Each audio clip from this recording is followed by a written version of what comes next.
The Los Angeles sun was setting behind towering buildings as John Cena pulled into the Walmart parking lot. His body ached from another grueling day on set. Endless stunts, sweat-soaked rehearsals, and countless retakes that left him drained. His stomach growled louder than his SUV's engine as he cut the ignition and stepped into the sweltering evening air. The parking lot buzzed with typical activity. Families pushed overflowing shopping carts toward their cars, while tired employees corralled stray baskets scattered across the asphalt.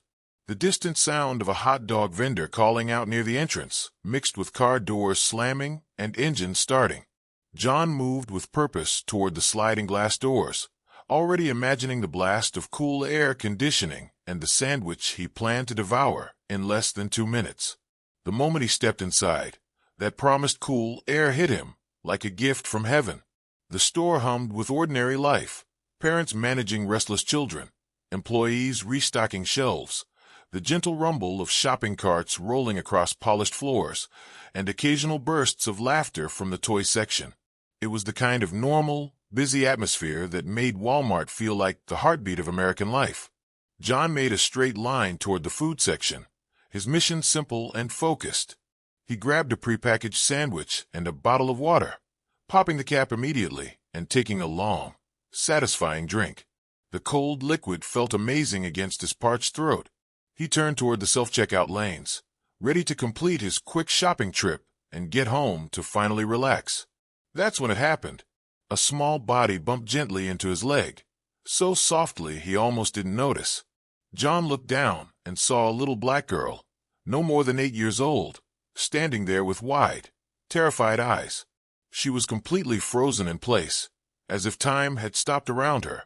Her hair was styled into 2 thick, puffy ponytails that framed her small face, and she wore a faded dress printed with cartoon characters that had seen better days. Her hands trembled at her sides like autumn leaves in a strong wind. Her lips were parted as if she desperately wanted to speak, to say something important, but no words would come. There was something in her expression that immediately set off alarm bells in John's mind. This wasn't just a shy child or someone who was lost. This was pure raw fear. John opened his mouth to ask if she was okay, concern flooding through him as he prepared to kneel down to her level. But before he could speak, before he could offer any help, a large white man in a dark hoodie suddenly stepped between them. His hand shot out like a striking snake, snatching the girl's thin wrist with rough, impatient fingers. The man was tall and broad-shouldered, with a thick black beard that couldn't hide the hardness in his face. His eyes darted constantly, like a cornered animal looking for trouble or desperately trying to hide from it. There was something predatory about the way he moved, something that made John's instincts scream danger. "Sorry," the girl murmured, her voice barely audible above the store's ambient noise.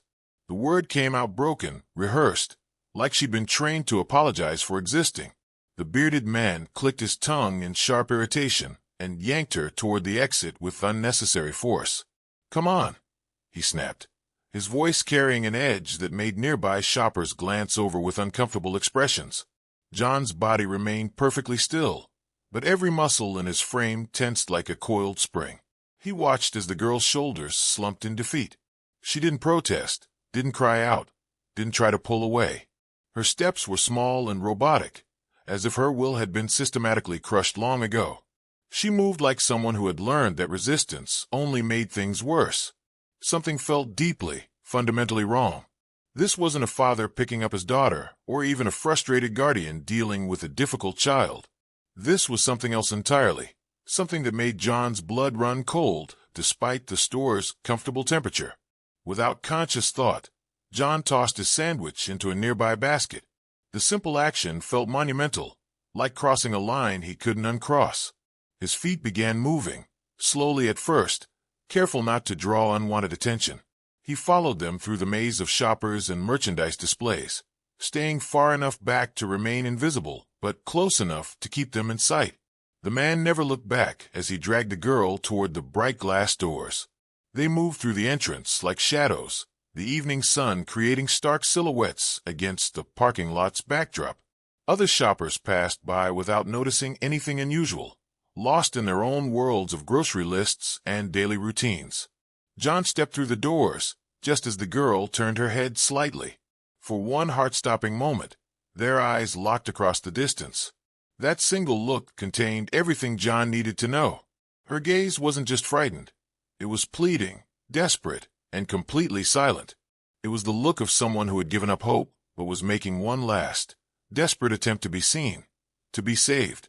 John's chest tightened as his protective instincts kicked into overdrive, flooding his system with adrenaline and purpose. This little girl needed help, and he was the only one who had noticed her silent cry for salvation. John's heart hammered against his ribs as he quickened his pace, exiting the store and scanning the parking lot with sharp, focused eyes. The man was heading toward a white cargo van parked at the far end of the lot, its engine running ominously in the evening air. The back door stood open like a hungry mouth, waiting to swallow its prey. Another man sat behind the steering wheel, completely bald, and wearing dark sunglasses despite the dimming light. His expression was unreadable, professional, like someone who had done this too many times before. As they approached the van, John's blood turned to ice. This wasn't random. This was planned, coordinated, and terrifyingly efficient. "Hey," John called out, his voice carrying across the parking lot with commanding authority. The bearded man flinched, but didn't stop. Instead, he yanked the girl harder, nearly dragging her small frame off her feet. Her sneakers scraped against the asphalt as she struggled to keep up with his aggressive pace. John broke into a determined jog. "Hey, I said stop." The man threw a panicked glance over his shoulder, his eyes wild with the desperation of someone whose carefully laid plans were suddenly falling apart. He didn't speak, didn't try to explain or defuse the situation. Instead, he shoved the girl roughly into the van's dark interior and slammed the doors shut with a metallic bang that echoed across the lot. He quickly climbed into the passenger seat, and the driver immediately hit the gas. The van screeched out of its parking spot with smoking tires, barreling toward the lot's exit, like a bat out of hell. Other shoppers stopped and stared, confused by the sudden commotion, but John was already moving. He sprinted toward his SUV with the intensity of an athlete competing for Olympic gold. His keys were in his hand before he reached the door, and he yanked it open with such force that the hinges protested. The engine roared to life as he threw the vehicle into reverse, spinning the wheel hard and taking off after the van with squealing tires. The chase exploded through the streets of Los Angeles like something out of an action movie, except this was terrifyingly real. The white van cut through traffic recklessly, swerving between lanes and barely stopping at red lights. Other drivers honked angrily and swerved out of the way, creating a dangerous obstacle course through the city's busy arteries. John followed with calculated aggression, using every ounce of his driving experience from filming car chase scenes. But this time, there were no cameras, no safety coordinators, no second takes, just a child in danger and the growing certainty that if he lost sight of that van, she would disappear forever. He maintained a steady distance, close enough to track every move, but far enough to avoid spoking them into doing something even more desperate. Every red light they ran sent his pulse skyrocketing. Every curb they clipped made his jaw clench tighter. Through the van's tinted rear window, he could barely make out a small figure, her tiny hands pressed against the glass, her pale face a mask of terror. The van suddenly cut across 3 lanes of traffic, causing cars to slam on their brakes and horns to blare in angry protest. They veered into a narrow alley between 2 towering buildings. John followed without hesitation, even though his SUV barely fit between the brick walls. Metal scraped against stone, sending sparks flying, but he didn't slow down. The alley dumped them onto an open road leading toward the industrial district, a maze of warehouses, empty lots, and forgotten buildings where fewer people meant fewer witnesses. John's jaw clenched as realization hit him. That's exactly where they were heading. Somewhere no one would look, no one would hear, and no one would ever find her. He pressed the accelerator harder, his SUV surging forward with renewed power. The van began weaving desperately as the driver realized John wasn't giving up. They were trying to shake him, but it was too late. John had found his opening. He cut right, floored the gas pedal, and slammed the front of his SUV into the back corner of the van with tremendous force. The impact shook both vehicles violently, sending vibrations through John's entire body. The van wobbled and swerved, its driver fighting to maintain control. John didn't hesitate. He did it again, harder this time, putting all his weight and momentum behind the collision. The van spun like a top, its tires screaming against the asphalt before it slammed sideways into a metal light pole with a sickening crunch that seemed to echo for miles. Metal groaned and glass shattered, raining down on the street like deadly confetti. Steam rose from both damaged vehicles as John killed his engine and leaped out, adrenaline coursing through his veins like liquid fire. He charged straight for the van's back doors, his only thought focused on the terrified child trapped inside. He grabbed both door handles and yanked them open with superhuman strength, fueled by desperation and protective fury. Inside, the little girl cowered in the far corner, her face streaked with tears that caught the fading sunlight. Her small body shook like a leaf in a hurricane.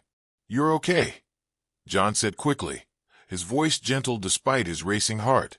"You're safe now." "He said he'd shoot me if I screamed," she whispered, her words barely audible, but carrying the weight of genuine terror. Before John could respond with words of comfort, the passenger door opened with a metallic groan. The bearded man stumbled out, blood trickling from his split lip, his eyes wild with rage and desperation. He looked up at John with the fury of a cornered animal. Then his hand reached into his coat, moving towards something hidden inside the fabric. John's training kicked in instantly, every fiber of his being recognizing the deadly threat unfolding in slow motion before his eyes. John surged forward like a linebacker breaking through the defensive line, his body moving faster than conscious thought. The gun came halfway out of the bearded man's coat before John's powerful arm slammed into his wrist with bone-crushing force, knocking the weapon away from grasping fingers. A gunshot exploded through the air, the bullet ricocheting off the asphalt with a sharp whine that sent sparks flying just inches from where they stood. The sound echoed between the industrial buildings like thunder, making John's ears ring and his heart pound even harder. The bearded man tried to recover, lunging for the fallen weapon with desperate determination. But John was already there, his fist connecting with the man's gut in a devastating blow that doubled him over, forcing all the air from his lungs in a painful whoosh. A second punch landed squarely on his jaw with a crack that sounded like breaking wood. The man's knees buckled, and he tried to rise again, driven by whatever dark motivation had brought him to this moment. John didn't give him the chance. He scooped the man up with both hands, twisted him around, and delivered a bone-rattling attitude adjustment that sent him crashing down onto the concrete with tremendous force. The man's body hit the pavement and went completely still. No movement, no groaning, just the sudden silence of someone who had finally met someone stronger and more determined than himself. Sirens wailed in the distance, growing louder with each passing second. Backup was finally coming, but John's attention was already back on the little girl. She still sat frozen in the van, staring at him with wide, unblinking eyes that held a mixture of amazement and residual fear. "You saved me," she said quietly, her voice small but filled with wonder, as if she couldn't quite believe what had just happened. John exhaled deeply, feeling the adrenaline slowly beginning to ebb from his system. "Yeah, I did," he replied simply, but something deep inside told him this wasn't the end. This felt like the beginning of something much larger and more dangerous. The wail of sirens grew deafeningly loud as police cruisers began pouring into the industrial lot, their red and blue lights flashing violently against the metal shells of abandoned warehouses and empty buildings. John stood with his hands raised slightly, not in surrender, but to show the arriving officers that he posed no threat. The girl stayed close behind him, still clutching the edge of the van, like it was the only solid thing left in her terrifying world. Officers jumped out of their vehicles with weapons drawn, barking commands and trying to assess the chaotic scene before them. One officer shouted for John to step back, but a female officer with sharp eyes and a firm, professional posture approached more cautiously. As she got closer, recognition dawned on her face. "Wait," she said, lowering her voice and signaling to her fellow officers. "That's John Cena."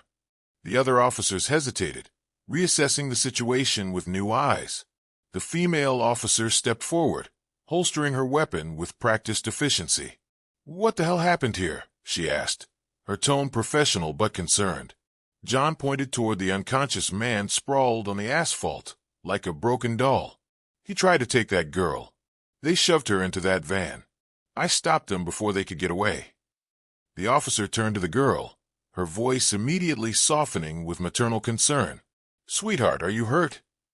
The girl shook her head, but her voice cracked as she spoke. "He said if I screamed, he'd shoot me. He said no one would even know I was gone." The last words came out broken, revealing the depth of psychological manipulation she had endured. The officer's face tightened with barely controlled anger. She immediately signaled to a paramedic unit that was just arriving on scene. "Get her checked out now," she ordered. The girl was led gently to the back of an ambulance, where an EMT began examining her with careful, professional hands. A warm blanket was wrapped around her small shoulders as she answered quiet questions, her voice growing slightly stronger with each passing minute. Meanwhile, other officers swarmed the van like forensic investigators at a crime scene.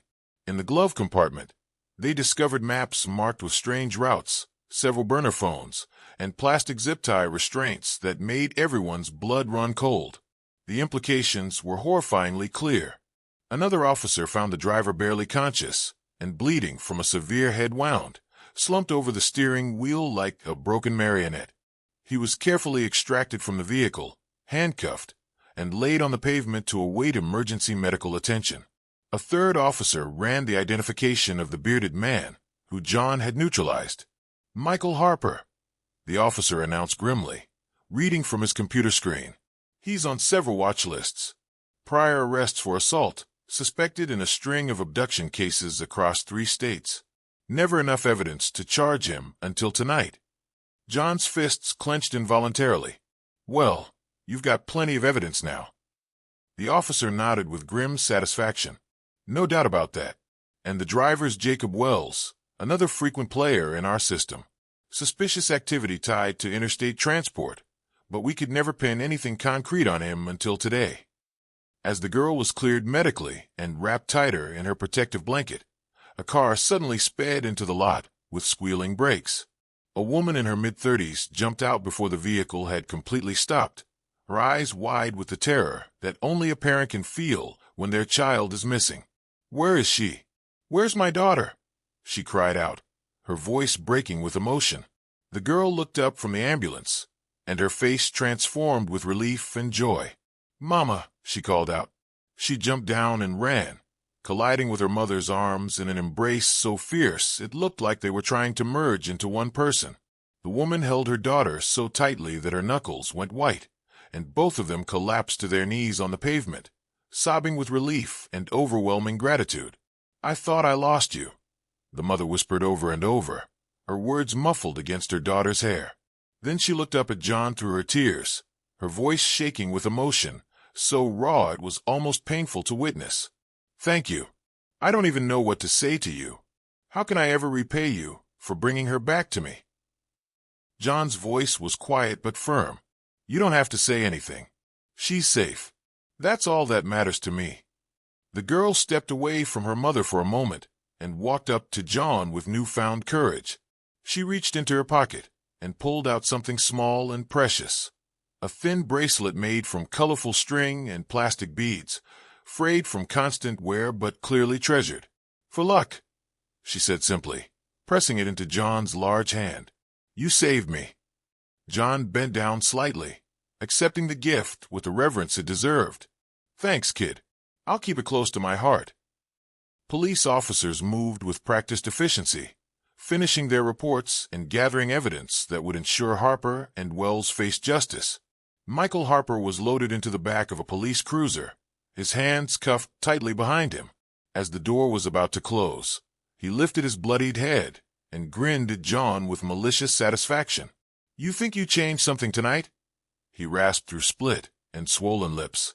"There's always another kid, always another van. This won't stop anything." John didn't answer, but his jaw tightened as he stared back with steely determination. The door slammed shut, and Harper was gone, but his words lingered in the air like poison.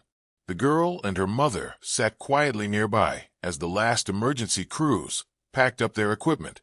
One of the senior officers approached John, his expression grave.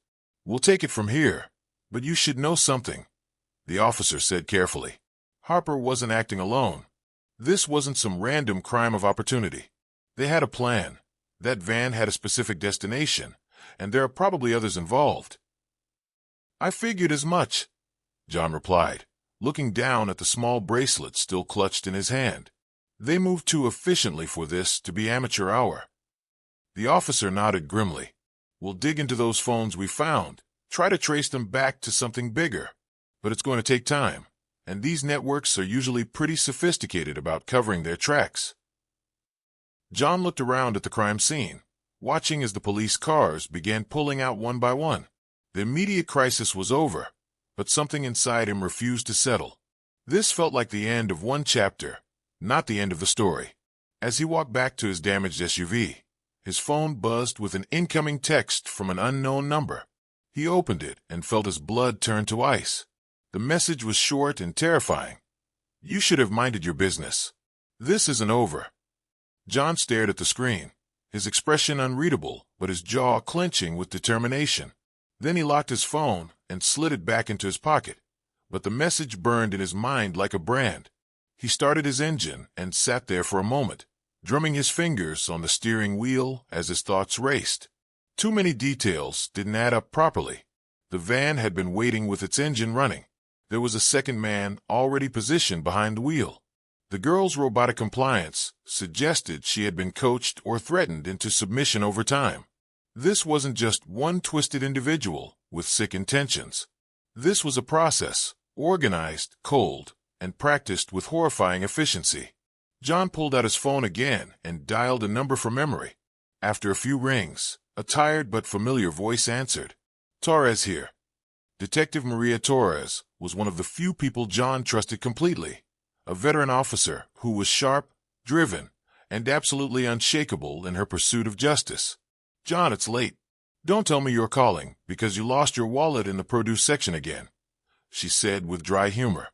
John's voice was low and urgent. "Not even close. I need your help. I need access to anything the department has on Michael Harper and Jacob Wells." There was a pause, a silence that stretched long enough to be meaningful. Then Torres responded with professional interest. "Harper, that's the one you just flattened in the Walmart parking lot situation."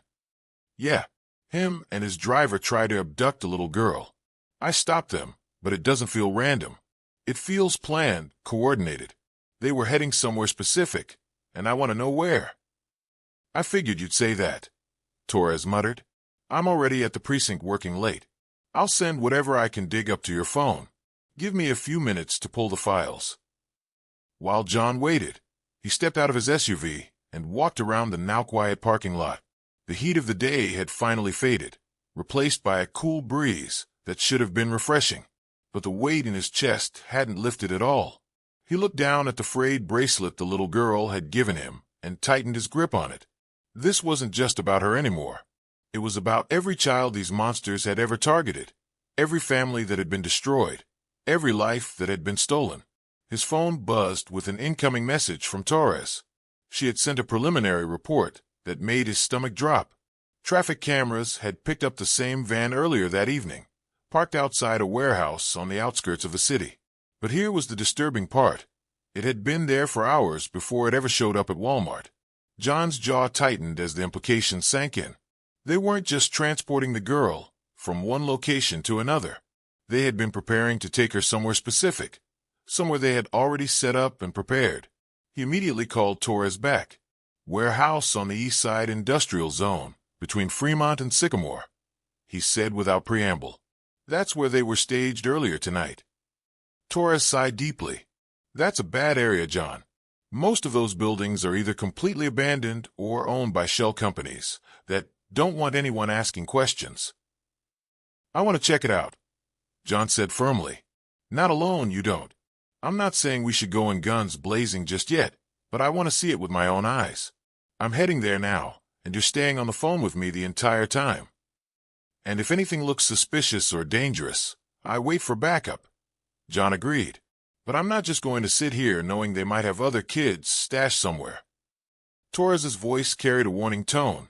Just remember, you're not a cop, John. You've got good instincts and you're tough as nails, but this kind of investigation requires patience and proper procedure. John ended the call and got back into his SUV, his mind a storm of determination and barely controlled anger. He drove through the night city, traffic thinning as he moved deeper into the industrial district, where warehouses loomed like sleeping giants, empty, forgotten, and perfect for hiding unspeakable crimes. The address Torres had given him was in the heart of this urban wasteland. He killed his headlights a full block away from the target, parking behind a row of rusted dumpsters that provided cover and concealment. The warehouse looked quiet and abandoned from the outside. One dim bulb flickered above a side entrance, and a black SUV sat nearby with tinted windows and no visible license plates. Everything about the scene screamed danger and deception. John kept low, moving along the building's perimeter like a shadow. The darkness covered his movements as he searched for any sign of activity inside. No sounds, no guards, no lights visible through the few unboarded windows. But something tugged at his trained instincts. This place was too quiet, too clean, too perfectly abandoned. Real abandoned buildings had broken windows, graffiti, signs of homeless occupation. This place looked maintained, purposeful in its emptiness. He paused near a side door, pressing his ear against the cold metal and listening intently. From somewhere deep inside the building came a faint sound that made his blood freeze, a soft whimper, barely audible but unmistakably human. A child's cry, muffled and desperate. John backed away from the door and immediately dialed Torres again, his voice tight, with controlled urgency. I can hear something inside. It's not abandoned. There are kids in there, Maria. Torres cursed under her breath. I'm 5 minutes out. Don't do anything yet. Just watch and wait for backup. But as John crouched in the shadows, listening to those faint sounds of fear and desperation coming from inside the building, he knew 5 minutes might be too long. Somewhere in that warehouse, children were suffering, and he was the only one close enough to help them. The weight of that responsibility settled on his shoulders like a crushing burden, and John prepared himself for what might be the most important fight of his life. John positioned himself near the back of the warehouse, using every shadow and piece of cover available to stay hidden.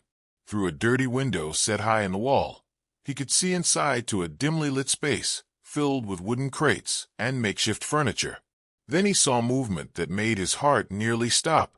A man paced nervously back and forth, while another stood near a folding table, constantly checking his phone. But behind them, sitting against the far wall in heartbreaking silence, were 3 children. 2 were completely motionless, too scared or too broken to even shift position. The third was quietly crying, the source of the sounds that had drawn John here. John backed away from the window and tried Torres one more time. 3 kids inside, Maria. 2 men guarding them. I can't wait.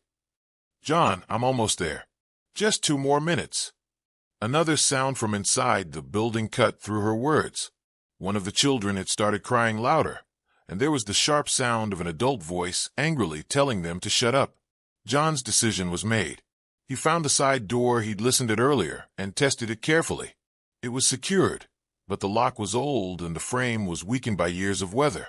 John braced himself, took 3 steps back, and delivered one powerful kick that sent the door flying inward with a metallic crash that echoed through the empty lot.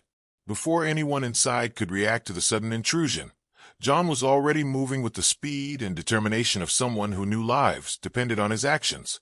The man by the table reached for something, probably a weapon, but John was faster. He barreled into him like a freight train, slamming him against the metal wall with enough force to knock the breath from his lungs and send whatever he'd been reaching for skittering across the concrete floor. The second man lunged toward the children, grabbing one by the arm in a desperate attempt to use them as a human shield. John intercepted him before he could complete the motion, ripping the child away from those grasping hands and throwing the man to the ground. He stomped down hard on the man's hand as he reached for a pistol, sending the weapon sliding across the floor and far out of reach. The children shrieked in terror and backed away, unsure if this was another trick or trap. They'd probably been through so much that they couldn't tell the difference between a rescue and just another form of abuse. John turned his back on the two men, who were both groaning on the ground, but no longer posed an immediate threat. He faced the three children, his voice as gentle as he could make it while his heart hammered with adrenaline. "You're safe," he said, breathing hard but trying to project calm authority. "I'm here to help you. You're safe now." The kids didn't move at first, staring at him with wide eyes that had seen too much. They were probably used to adults saying one thing and meaning another. Then one of them, a little girl who couldn't have been more than 6, whispered in a voice that broke John's heart, "Are you real?" John nodded, fighting back the emotion that threatened to overwhelm him. "Yeah, kid, I'm real and you're going home." Flashing red and blue lights suddenly filled the cracks around the boarded windows. Torres and her backup team had finally arrived, their sirens cutting through the night air like salvation itself. John stood perfectly still, hands visible, as officers rushed into the warehouse with weapons drawn. They quickly secured the scene, handcuffing the two men and checking on the children's immediate medical needs. Torres stepped inside and surveyed the chaos, raising an eyebrow as she looked at John. "You just had to do it your way, didn't you?" she said, but there was respect in her voice rather than criticism. John nodded toward the children, who were now being wrapped in blankets and receiving gentle medical attention from paramedics. "I couldn't wait. Not with what I was hearing in here." Torres crouched down near the kids, speaking to them in soothing tones and checking their condition before standing up and approaching John. "These two men have been flying under our radar for years, but we never caught them in the act like this. Tonight changes everything." John glanced back at the three children, all of them now sitting together with blankets around their shoulders. One was holding another's hand in a gesture that spoke of shared trauma and mutual comfort. "I think there are more out there," he said quietly. "More kids, more locations. This feels like just one small piece of something much bigger." Torres didn't argue. She pulled out her phone and showed him preliminary data they'd extracted from Harper's devices. "You're right. We found at least 6 other locations marked in their system, scattered across different cities. Each one appears to be a staging area or holding facility." The weight of that information settled over John like a heavy blanket. They had saved 4 children tonight, the girl from Walmart and these 3 from the warehouse. But how many others were still out there, waiting in darkness for someone to find them? "We're going to keep working this case," Torres continued. "Federal agents are already being briefed, and will coordinate with other law enforcement agencies to hit these locations simultaneously. But it's going to take time to do it right and make sure we don't tip anyone off." John looked down at the small bracelet still wrapped around his wrist, the one the first little girl had given him for luck. It had been less than 6 hours since this whole nightmare began, but it felt like a lifetime. His phone buzzed one more time. Another message from the unknown number that had threatened him earlier.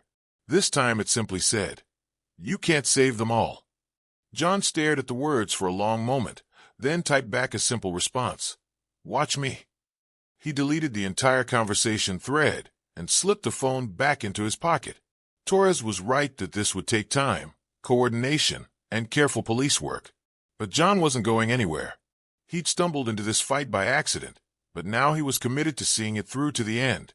The 3 children were loaded into ambulances and taken to a secure medical facility where they would receive proper care and counseling. The 2 captured men joined Harper and Wells in custody, where skilled interrogators would work to extract every piece of information about their network. As the last emergency vehicle pulled away from the warehouse, John stood alone in the parking lot with Torres. The building would be sealed off and thoroughly searched for additional evidence, but the immediate rescue operation was complete. "Get some sleep," Torres advised. "This investigation is going to be a marathon, not a sprint. We'll need you sharp and ready for whatever comes next." John nodded and walked back toward his damaged SUV. The vehicle was drivable but would need significant body work to repair the damage from the van collision. Right now, though, that seemed like the least important thing in the world. As he drove home through the quiet Los Angeles streets, John's mind was already working through the challenges ahead. Harper's parting words echoed in his memory. There's always another kid, always another van. The man had been trying to discourage him, to make him feel like the rescue was meaningless in the face of such a large criminal network. But Harper was wrong about one thing. John wasn't going to stop.